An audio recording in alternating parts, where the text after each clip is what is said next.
Garden রিচের ঘটনায় সবচেয়ে বড় ভূমিকা মমতা ব্যানার্জি। মমতা ব্যানার্জির আমলে হাবড়াতেও যেমন পুকুর বোঝানো হয়েছে, মধ্যমগ্রামেও পুকুর বোঝানো হয়েছে, অশোকনগরেও পুকুর বোঝানো হয়েছে। মধ্যমগ্রাম থেকে জোকা হরিদেবপুর ৫,০০০-এর বেশি জলাশয় বোঝানো হয়েছে। লম্বা মন্ত্রী নিজের তত্ত্বাবধায়ক লেকটাউনে পুরো ক্যানেলটা বুঝিয়ে, ওই লম্বা মন্ত্রী পুরো ক্যানেলটা বুঝিয়েছে। পিয়ালা চড়িয়া খাল বলে মুখ্যমন্ত্রী নিজে কালীঘাটের টালির নালাকে বন্ধ করেছে।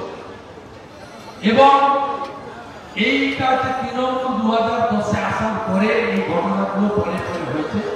আর এখন বিশেষ করে গার্ডেন ব্রিজ, মেটিয়াবুরুজ, ইকবালপুর এলাকাতে সেখানে ৮০% বিল্ডিংয়ে না আছে কনভার্সন, না আছে মিউটেশন, না আছে সাইট প্ল্যান, না আছে রুল প্ল্যান, না আছে ফায়ার ব্রিগেডের এনওসি, সমস্ত ইলিগাল কনস্ট্রাকশন হয়েছে।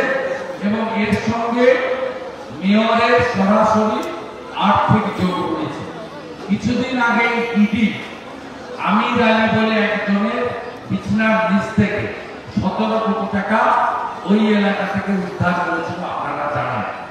আমি গার্ডেন মেটিয়াবুরুজের ঘটনায় ১৩৪ নম্বর ওয়ার্ডের কাউন্সিলর শামস ইকবাল, নিকনেম হচ্ছে অনেক, তার গ্রেফতারের দাবি করছে।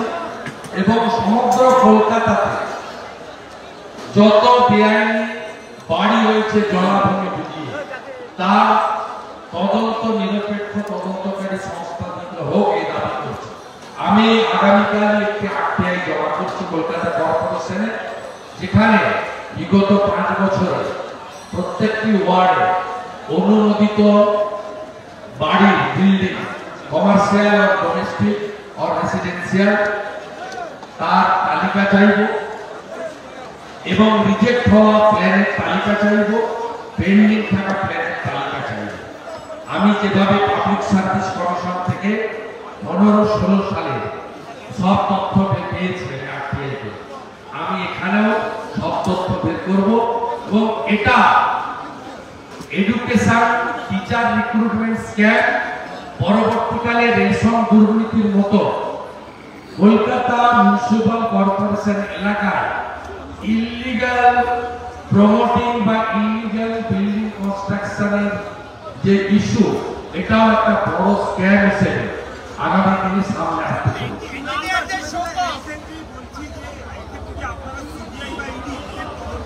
আমি জনগণের কাছে, ভুক্তভোগীদের কাছে আপিল করেছি, তারা জনস্বার্থের মামলা হাইকোর্টে দেবে। আমাদের লিগ্যাল সাপোর্ট, নৈতিক সাপোর্ট, সব সাপোর্ট থাকবে। কিন্তু যারা ভিকটিম, যারা ওই এলাকাগুলোতে, ওয়ার্ডগুলোতে মানুষরা ভিকটিম হচ্ছে, তাদের কাছে আগে লিডার অফ অপোজিশন আমি আপিল করছি যে আপনারা পাবলিক ইন্টারেস্ট লিটিগেশন করে এটা নিয়ে লড়াই করুন। আমরা আছি। বিজেপির পক্ষ থেকে গতকালও রাস্তায় ছিল আমাদের লোকেরা। আজকে কলকাতার 2টো জেলা সব পৌরতে বিজেপি বিক্ষোভ দেখিয়েছে। সাউথ ক্যালকাটাতে আমাদের 16 জন এখন অ্যারেস্ট হয়ে জেলে আছে।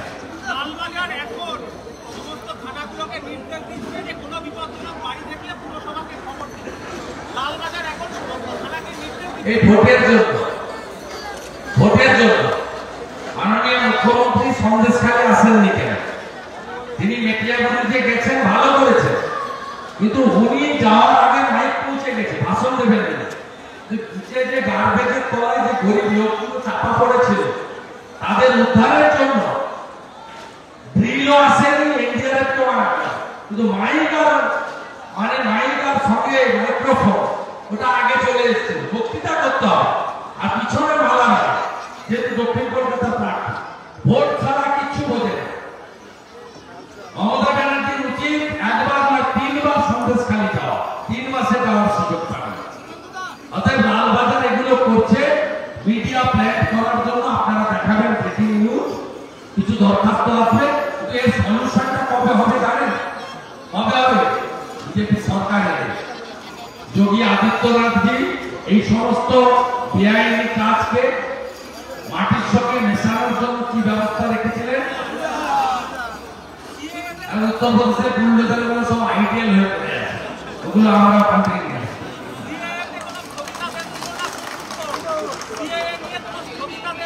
ওয়েলকাম ওয়েলকাম, বাকিটা ঠিক আমার বক্তব্য করবো না। সিএএ নিয়ে আমি আজকে ক্লিয়ার করে দিয়েছি, এখানে ফর্মের কপি আমি দেখিয়ে দিয়েছি একদম পরিষ্কার। এখানে কোন মমতা ব্যানার্জি হাবড়ার মাটিতে দাঁড়িয়ে যা যা বলে গেছেন সম্পূর্ণ মিথ্যা কথা। আমি আপনাকে এই যে এলিজিবিলিটি সার্টিফিকেট এবং পুরো এই যে আপনার অ্যানেক্সার 3 শিডিউল 1C একদম পরিষ্কার কথা বলে গেছে যে লাস্ট লাইনটা আমি পড়ে দিচ্ছি, and eligibility certificate from a locally reputed community institution is enclosed. Nothing else.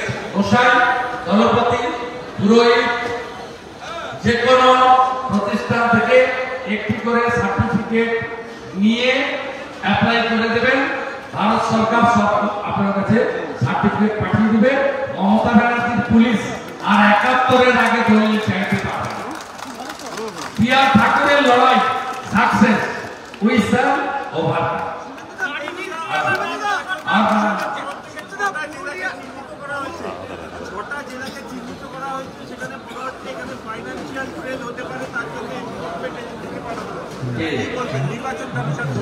আরে অলরেডি তৃণমূল ব্ল্যাক মানি ২৯৪টা কেন্দ্রে ৩৫ লক্ষ টাকা করে পাঠিয়েছে ভোটের জন্য।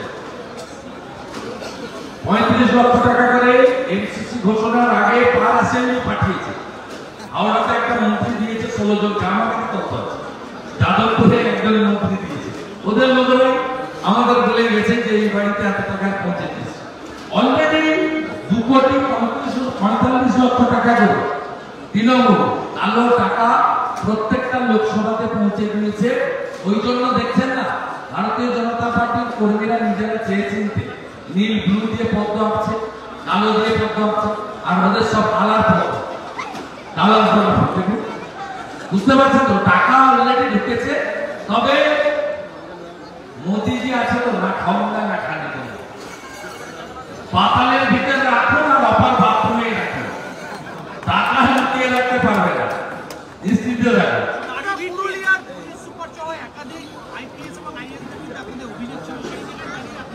এরা তো এর আগে ইলেকশন কমিশন সরিয়েছে, রাজীব কুমারে 16 এবং 19 দুটো ভোটে সরিয়েছিল। ইলেকশন কমিশন বলেছে বিগত ভোটে যাদের সরিয়েছি তাদেরকে মেন স্ট্রিমে রাখা যাবে। এরা তো গা জোয়ারি করে আছে।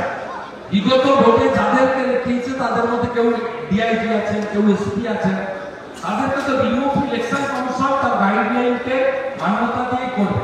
সেই জন্য উপর থেকে শুরু হয়েছে। যদি না হয় ২-৪ দিন দেখবো আমরা, দেখে আমরা বলি টিএমসি এমসিসি ভায়োলেশন প্রতিদিন করছে। কালকে মেয়র গিয়ে ৫ লাখ ১ লাখ টাকা ক্ষতিপূরণ ঘোষণা করতে পারে না। এটা কমিশনার, কর্পোরেশন অথবা রাজ্যের কোন আধিকারিককে করতে হবে। নির্বাচন চলাকালীন কোন জনপ্রতিনিধি, পাবলিক রিপ্রেজেন্টেটিভ, পলিটিক্যাল লোক এই ধরনের ঘোষণা করা মানে ভোটারদেরকে প্রভাবিত করা। এটা one kind of right to the voter.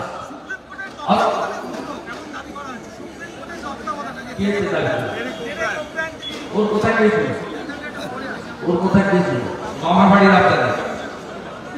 ভারতবর্ষের সংবিধানে সবচেয়ে বড় জায়গাটা হচ্ছে ভারতবর্ষের সংসদ। ভারতবর্ষের সংসদই হচ্ছে ভারতবর্ষের শেষ কথা। এটা আমার কথা নয়, সংবিধানের কথা, যেটা বাবা সাহেব আম্বেদকর দিয়ে গেছেন। তো সেই সংবিধানকে মান্যতা ভারতবর্ষের সর্বোচ্চ আদালত দেয়।